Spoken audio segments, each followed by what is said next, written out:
តោះចុចលើពាក្យថាចុះឈ្មោះហើយខ្ញុំវាយ email បាទគឺ email @gmail.com ឬក៏ Yahoo ឬក៏ Hotmail លេខទូរស័ព្ទតំណ1 2 3 4 5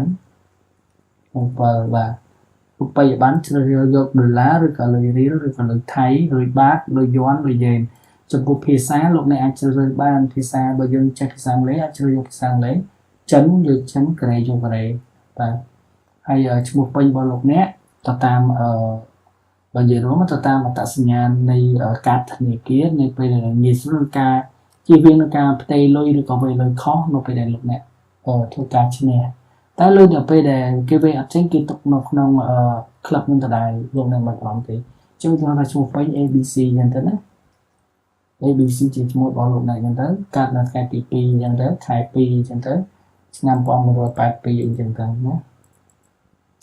អញ្ចឹងឈ្មោះគណនីលោកអ្នកអាចជ្រើសរើសបានដូចតែឈ្មោះក្រៅណាគណនីអ្នកអាចជ្រើសរើសយកពាក្យថា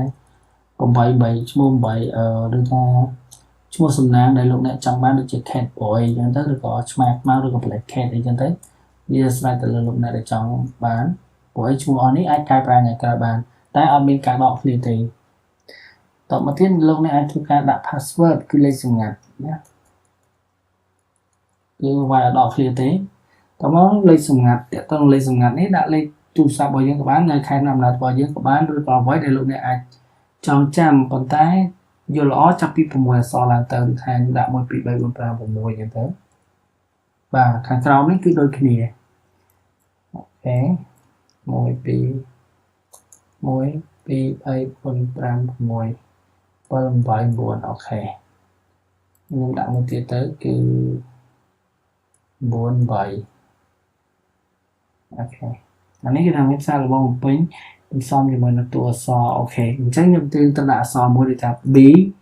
1 2 3 4 5អត់ឲ្យទេអញ្ចឹងថែមទៀត6 7 6 7ឲ្យបានអញ្ចឹងខាងក្រោមនេះគឺបញ្ជាក់លេខសម្ងាត់ B ដែរ1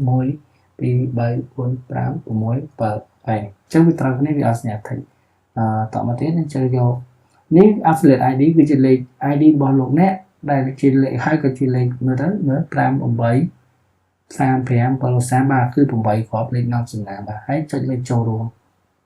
ជាការស្រេចនេះគឺជាការណែនាំរបៀបការចុះឈ្មោះ